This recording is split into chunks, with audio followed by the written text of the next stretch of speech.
Throughout our lives, we've been conditioned to believe that the path to our dreams is a battle of the mind. We've been taught to think positive, to visualize success, and to recite affirmations in the hope that, with enough repetition, reality will bend to our will. However, for most of us, this strategy ends in bitter frustration. We say we want abundance, but find ourselves counting pennies.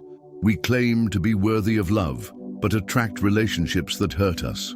We deceive ourselves with words, but reality echoes back to us our deepest fears. This is the heart of Hermstring's first revelation. The reason you feel sabotaged is not an external force, but a hidden signal you unwittingly emit. Your conscious mind, that part of you that uses logic, plans, and has superficial control over your thoughts, is only the announcer. The true message being conveyed doesn't come from what the host says, but from what is emitted from the depths of your being. Your energetic field, which is the sum total of your emotions, beliefs, and memories, is the true producer of the program, and the hidden signal is the conflict between the two. The mind says one thing, but the energy speaks a completely different truth. This conflict is the contradiction that sabotages your every desire. The universe, in its infinite neutrality, doesn't listen to the host. It listens to the producer. If your host says, "I attract true love," but your producer edits the program with scenes of fear of abandonment, pain from a past breakup, and the belief that "I'm not good enough," the universe will only see the final edited version, which is a message of fear and rejection. The hidden signal is, therefore, the energetic truth that your host, with all their good intentions, is trying to cover up. And it is that truth that manifests in your reality. In his book, Owen Hermstring explains it with a powerful analogy that forces you to confront your own sincerity. He says, "Your conscious mind is a broadcaster reciting a hit script, but your energy field is the television producer editing it with scenes of fear and doubt. The universe only sees the final, edited version." This phrase is a reminder that you can't fool the universe, you can't fool the law of resonance. And most importantly, you can't fool yourself without paying the price of frustration. The lie you tell yourself with your positive affirmations, when they're not backed up by genuine feeling, is the greatest sabotage of your own success. To understand this conflict, let's think about a person named Javier. Javier wants to start a business and has a brilliant idea. His conscious mind is programmed for success. He repeats affirmations like, "I am a successful entrepreneur and abundance flows to me." However, his energy field, his internal producer, is dominated by the subconscious belief that money is hard to come by and the fear of failing and embarrassing my family. His energy emits a frequency of scarcity and fear. The universe doesn't see Javier's successful script. It sees the edited version, which is a show about fear and failure. As a result, Javier encounters unexpected obstacles, non-paying clients, and a series of events that confirm the hidden message of his energy field. The way to resolve this conflict is not to continue trying to control the mind. The way is radical honesty. It is the act of silencing the voice of the announcer and listening to the producer. If you find yourself in a situation of scarcity, instead of repeating wealth claims, stop. Feel the fear. Feel the anxiety.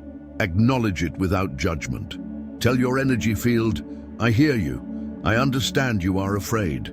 This act of acknowledgement is not an act of weakness, but an act of courage. Because it is in that moment of sincerity that you can begin to align your mind and your energy so that both begin to tell the same story.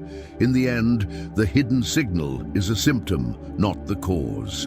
The cause is the disconnection between your mind and your heart. Failure is not a punishment, but a sign that this disconnection is active. And the only way to succeed is not through struggle, but through alignment.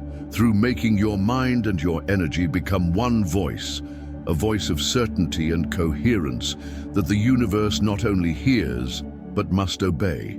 If the hidden signal is the contradiction between what you say and what you feel, and it is the cause of all your failures.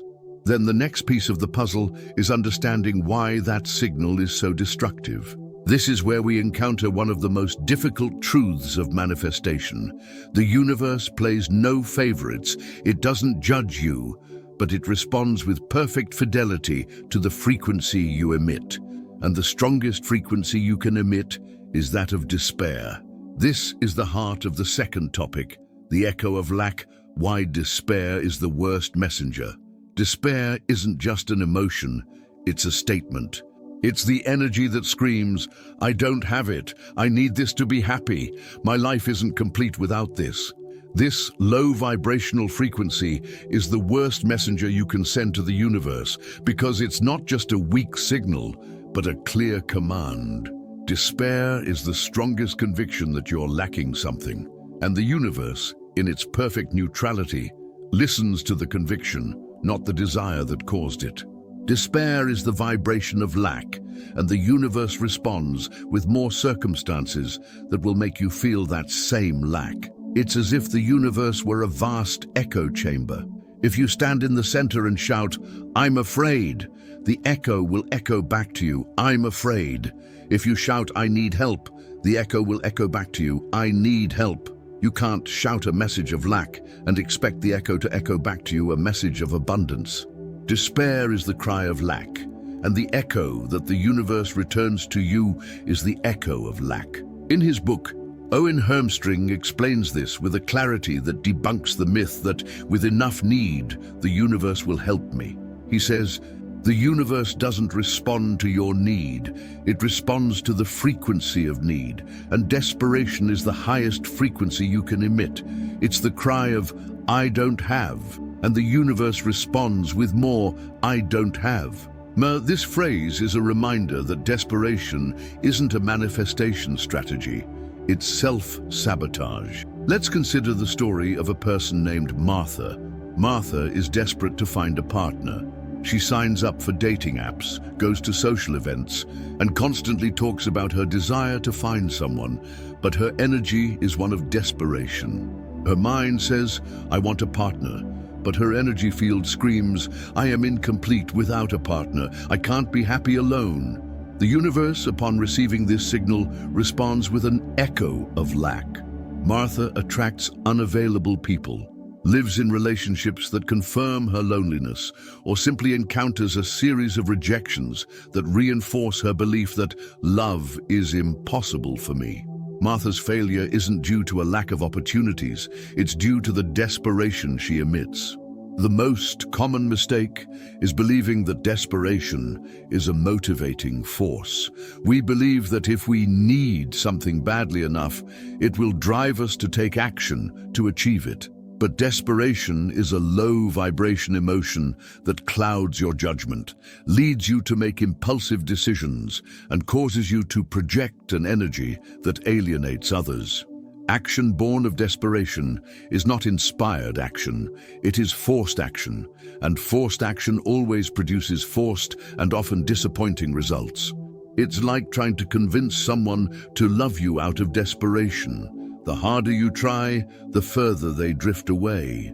The path to breaking the echo of lack is not fighting desperation. It's the act of changing the frequency of the message. The first step is having the courage to acknowledge desperation. When you feel it, instead of judging yourself, stop and say, "I see you, desperation. I know you're here because you think I don't have what I need." This act of acknowledgement is empowering. The second step is changing the frequency of the message. Don't try to leap from despair to joy. That's too big a leap. The most credible leap is from despair to trust. Trust that the universe hasn't abandoned you. Trust that your desire will manifest in the right way and at the right time. Trust the process. A practical way to do this is to find a small moment of gratitude. When you feel hopeless, stop and find just one thing to be grateful for: a friend, a safe place to sleep, the sun on your skin. By doing so, you are shifting your frequency, even if only for a moment. You are sending a new message to the universe. I am grateful, And the universe, being a perfect echo, will send back more reasons to feel grateful. In the end, despair is not your enemy. It is your messenger. It is telling you that you are sending out a signal of lack. By understanding the echo of lack, you free yourself from the illusion that you have to fight for what you want and realize that the path to abundance is not despair, but trust. And in that moment of trust, the universe ceases to be an echo chamber for your fears and becomes a resonator for your dreams. We've identified despair as the worst messenger we can send to the universe, a cry of lack that becomes an endless echo of what we lack.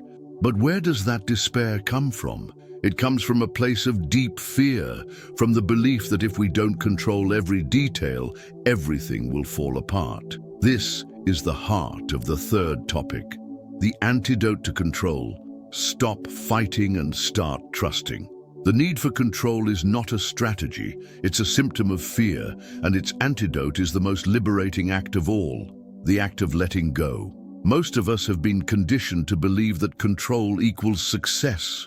We've been told that meticulous planning, micromanagement, and constant vigilance are the keys to achieving our goals. But this belief ignores the most fundamental law of the universe, the law of flow. The universe is not a machine you can control with logic. It's a river of energy flowing in one direction. Trying to control the universe is like trying to force a river to flow uphill. It's an exhausting, futile act that leaves you feeling drained.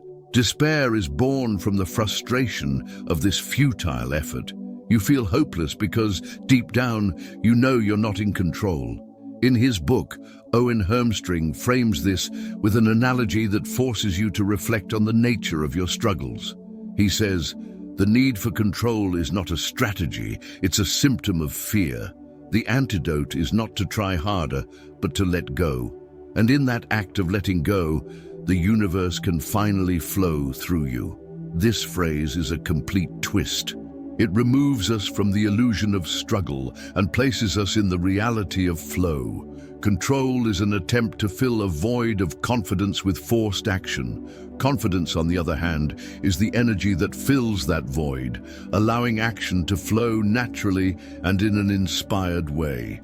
Let's consider the story of a person named Sandra. Sandra is trying to get a promotion at work. She is a master of control.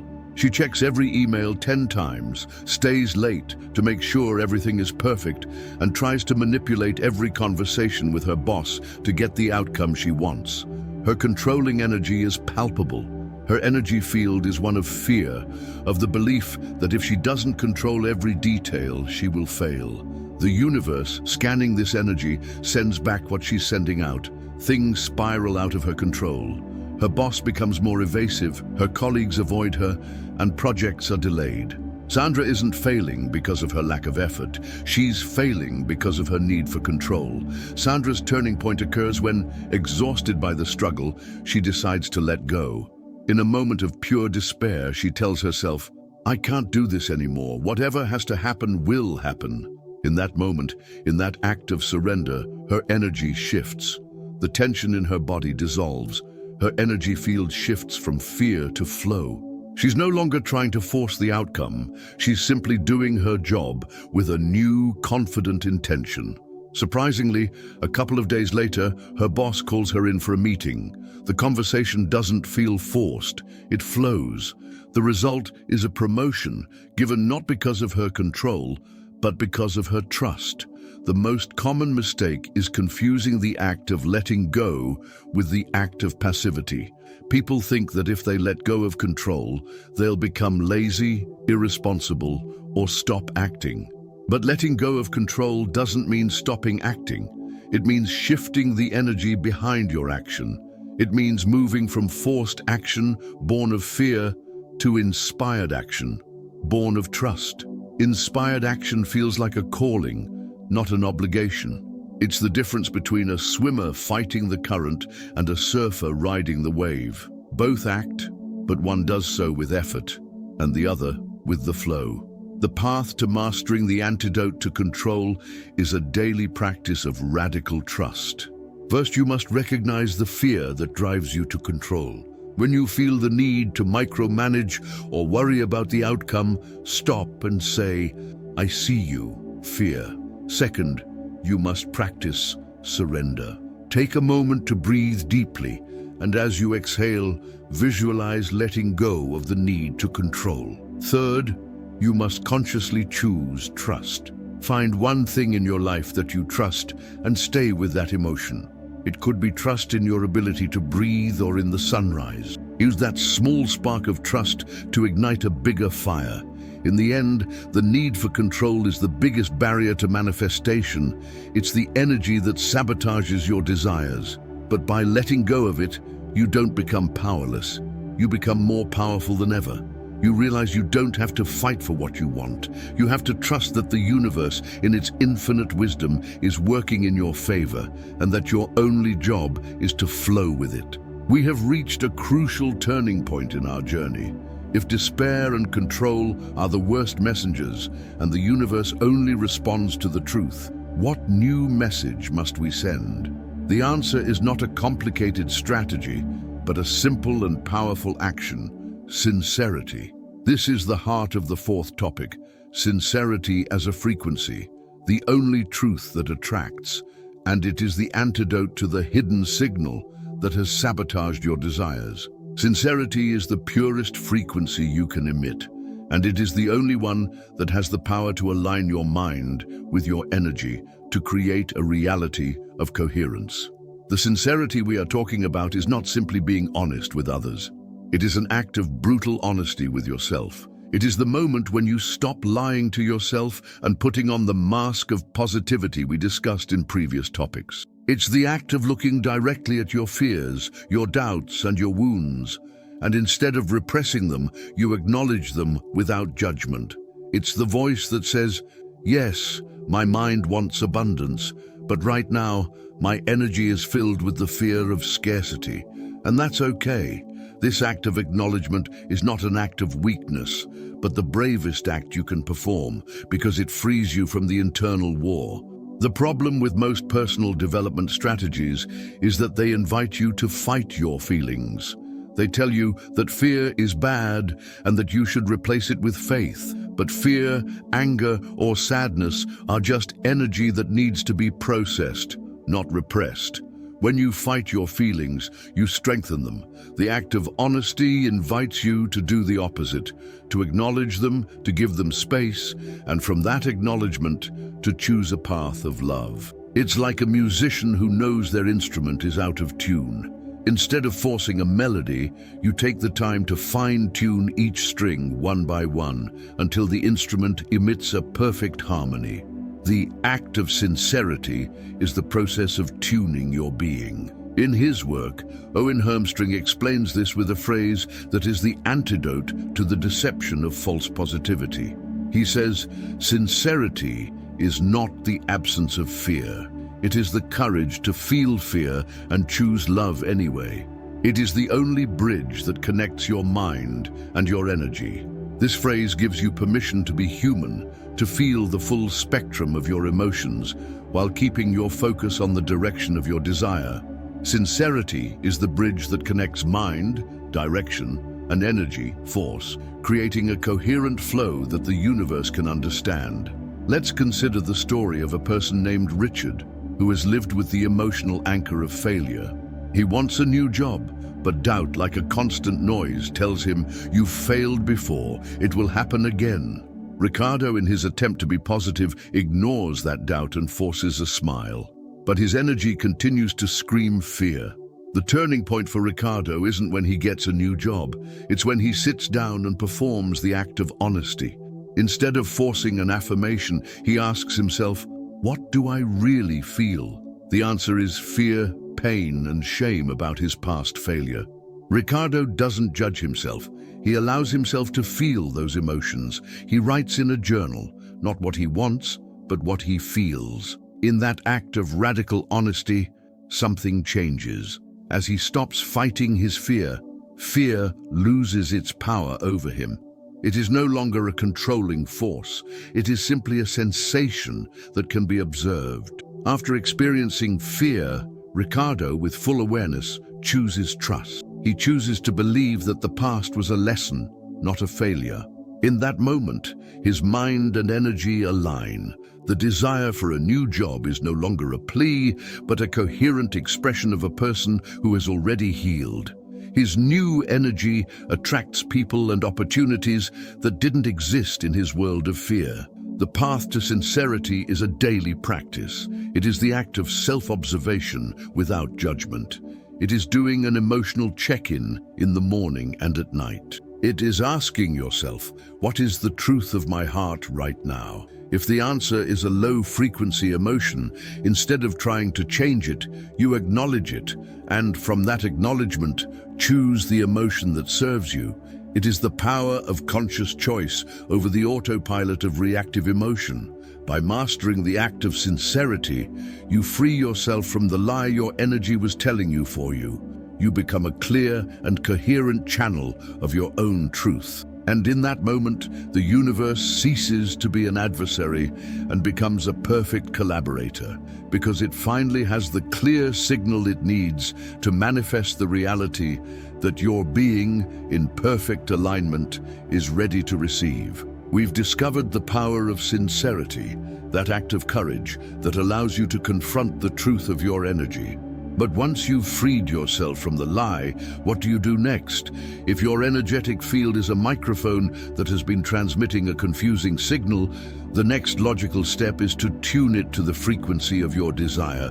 This is where the concept of emotional calibration, tuning your field to your desired reality, comes in. It's not an act of willpower, but a conscious and deliberate practice of adjusting your internal state so that it resonates with the reality you want to manifest. Emotional calibration is the process of taking control of your internal radio dial. For years, that dial has been stuck on a low vibrational frequency: fear, scarcity, doubt, an echo of your past. Sincerity is the act of recognizing that the dial is stuck.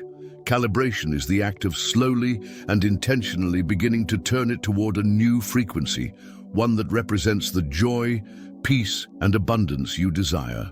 You don't try to force the music, you simply tune the dial, and the music, resonating with your new frequency, will begin to flow. In his book, Owen Hermstring frames this with a phrase that completely reverses the relationship between cause and effect. He says, "Don't ask the universe to change the season. Calibrate your emotional dial, and the universe will have to synchronize with you." Manifestation is a consequence of perfect tuning. This phrase is a reminder that the universe isn't the one that needs to change. You are. Manifestation isn't a goal. It's an inevitable reflection of your state of being. Let's consider the story of a person named Leo.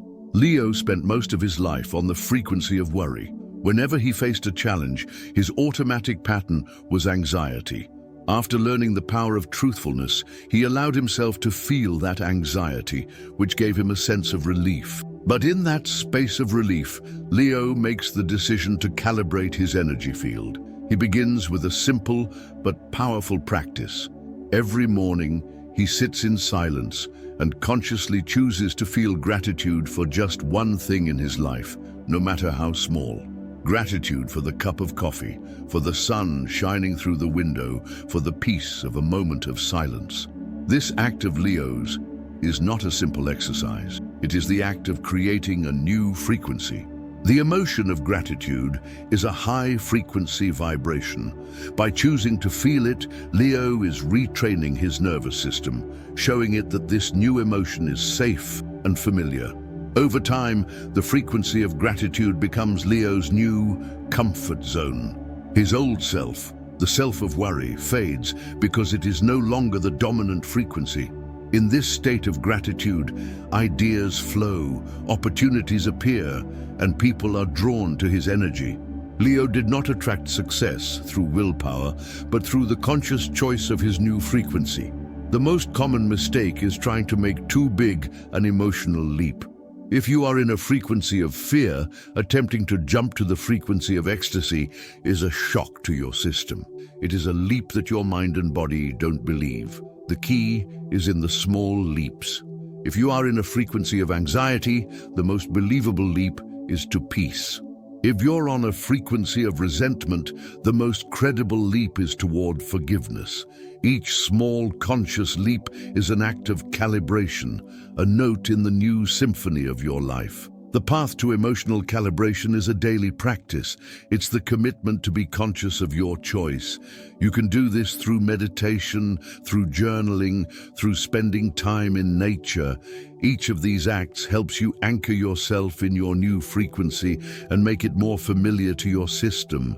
In the end, the creation of your new self isn't a process that happens by magic.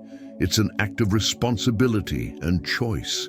You realize that the only thing that has kept you trapped in your old self is your loyalty to a frequency that no longer serves you. And the moment you choose a new frequency, you honor the person you were, but you free yourself to be the person you've chosen to be. And in that act of choice, the universe, which has been patiently waiting, moves to support your new reality. We've walked a path of deep introspection. We've unmasked the lie our energy was telling us. We've freed ourselves from the anchors of the past, and we've begun to calibrate our new frequency with sincerity. But even after all this work, there's one final enemy that stands between you and the manifestation of your desires: doubt. Doubt isn't a negative thought, nor a character flaw. It's noise, the static in your channel that confuses your signal and makes it inaudible to the universe. It's the result of having two opposing frequencies competing for the same channel. Imagine your energy field as a powerful radio transmitter. You've tuned the dial to broadcast the frequency of abundance and success. But somewhere deep in your subconscious, a weaker but still active transmitter is broadcasting on the frequency of fear and scarcity. The signal coming out of you isn't clear. It's a cacophony of noise, an interference that confuses the receiver, the universe. Doubt is the sound of that interference. It's not the absence of faith. It's the presence of an internal conflict. And as long as that conflict exists, the universe won't know which signal to respond to. Doubt isn't an enemy to be overcome with force. It's a symptom giving you crucial information. It's telling you that there's still a part of your emotional code that conflicts with the new frequency you want to emit. If your mind says, "I am worthy of a healthy relationship," but a part of you, rooted in past trauma, fears abandonment, doubt is the static that results from that contradiction. The universe doesn't see a person worthy of love. It sees a person sending a confusing message, and therefore, the reality that manifests is equally confusing. In his book, Owen Hermstring frames it with a phrase that transforms our perception of this universal emotion. He says, "Doubt is not the absence of faith, but the presence of two opposing frequencies. You can't transmit a clear signal while two inner voices compete on the same channel. The silence of doubt is the manifestation of your consistency. This revelation is liberating. It takes the pressure off us to have faith and gives us a much more practical task, resolving the conflict that doubt creates. The problem isn't that you're a bad believer. The problem is that you're an inconsistent communicator. Let's consider the story of a person named Eve who wants to launch a creative project. She's done the work of visualizing success and has made the creator's decision. However, every time she sits down to work, an inner voice rises and whispers, "You're not talented enough. Someone else has already done this. You will fail." The fear of this voice is the anchor of the past that conflicts with her desire for success. The result is a state of paralyzing doubt. Eve procrastinates, gets distracted, and can't make progress on her project. It's not because she lacks willpower. It's because the noise of her doubt is so loud that it drowns out the signal of her desire. The universe, scanning her energetic field, doesn't see a passionate creator. It sees a person filled with fear and doubt and responds with inaction. The most common mistake is trying to silence doubt with more positive affirmations. It's like trying to turn down the static noise by turning up the volume on the channel you want to listen to. The noise doesn't go away, it just becomes more annoying. The work is not about fighting doubt, but about going to the source of the conflict and resolving it. The path to silencing the static of doubt is a three-step process. The first step is recognizing the noise. When you feel doubt, instead of judging yourself, stop and say, "Here's the noise." Observe the emotion and thought that accompanies it. The second step is identifying the two frequencies. Ask yourself, what is my desire and what is the fear or belief that is contradicting it? For example, my desire is to be successful, but my fear is that I'm not talented enough. The third step is the most crucial, healing the low vibrational frequency. The work is not about convincing the fear that it's wrong. The work is about healing the emotional wound that created it. If the fear is that you're not talented enough, the work is about reconnecting with a version of yourself that feels talented, or forgiving yourself for the times you felt insufficient. By healing the wound, the low vibrational frequency fades. The voice of doubt loses its argument. You no longer have two competing channels. You have one clear, crisp, and coherent channel. The noise is gone. In that moment, your desire signal becomes incredibly powerful, and the universe, scanning your energetic field, has no choice but to respond to that clarity. Doubt isn't an obstacle. It's a map showing you where the work you need to do is. And by silencing it, you free yourself from paralysis and enter a state of inspired action and inevitable manifestation. We have reached the climax of our story. If doubt was the noise that sabotaged your desires, the silence of doubt is the prelude to a new message. This last topic, the signal of manifestation, when your confidence becomes a magnet, is the inevitable result of mastering all the laws we have explored. It is the moment when your entire being becomes a signal so clear, so coherent, and so irresistible that manifestation ceases to be a struggle and becomes a natural and effortless consequence. The signal of manifestation is not an action you take, but a frequency you emit. It is the result of a state of being in which your mind, your heart, and your energy are in perfect harmony. You have healed the anchor of the past. You have silenced the static of doubt. You have released despair and control. What remains is a state of pure confidence, an unshakable certainty based not on external evidence, but on your own inner conviction. This certainty is not a thought, it is an energy. And it is this energy that becomes a magnet that attracts the reality you desire to you. In his book, Owen Hermstring frames this with a powerful statement that encapsulates the entire philosophy of manifestation. He says, "Manifestation is not an action you take, but a state you emit. When your signal of confidence is stronger than your signal of fear, the universe has no choice but to synchronize with you." This phrase gives you the power to free yourself from the belief that you have to struggle. It tells you that the universe isn't denying you anything. It's simply waiting for the signal of your confidence. To understand the power of this magnet, let's consider the story of a person named Sandra. After years of struggling to find a partner, Sandra has freed herself from the emotional code of loneliness and unworthiness. She has healed the anchor of the past. She has silenced the noise of self-doubt and calibrated her energetic field to the frequency of "I am worthy of love." The signal Sandra now emits is not one of need, but of fulfillment. The energy of desperation has been replaced by the energy of trust. The universe, scanning this new signal, doesn't see a person looking for love. It sees a person emitting love. And like a magnet, the universe begins to respond to that energy. Sandra doesn't have to struggle to find someone. People are drawn to her new vibration. Conversations flow easily, and a person who aligns perfectly with her new frequency of worth enters her life unexpectedly. The manifestation wasn't a result of Sandra searching, but of her becoming. Manifestation in a field of trust doesn't feel like an effort. It feels like a flow. The action you take isn't born of desperation, but of inspiration. Intuition becomes a clear and precise guide. Coincidences become the norm, not the exception. You find yourself in the right place at the right time without having planned it. This is because your resonant field, your signal of trust, is attracting everything that vibrates at your same frequency. The biggest challenge at this point is not manifestation, but permanence. The old world, with its low-frequency energy, will try to pull you back. You will be tempted to doubt again, to return to complaining, to put on the old mask. But the master of the law knows that his work doesn't end with a manifestation. His job is to maintain the state of coherence. It is a daily practice of self-observation, gratitude, and sincerity.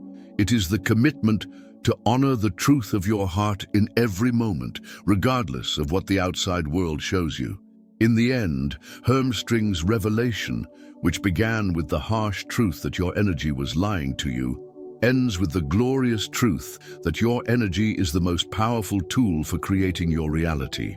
The lie was just a symptom of a disconnection. The truth is that your entire being has the power to create a signal so strong and so clear that the universe has no choice but to synchronize with you. And in that synchronization, manifestation is not a hope, but a certainty. If you enjoyed this journey through the laws of reality, don't limit yourself to theory alone. The transformation begins when you apply these concepts. To continue learning how to be the architect of your life, subscribe, click the bell, and share this video. Together, we'll continue exploring the unlimited potential within you. Join our community of reality creators.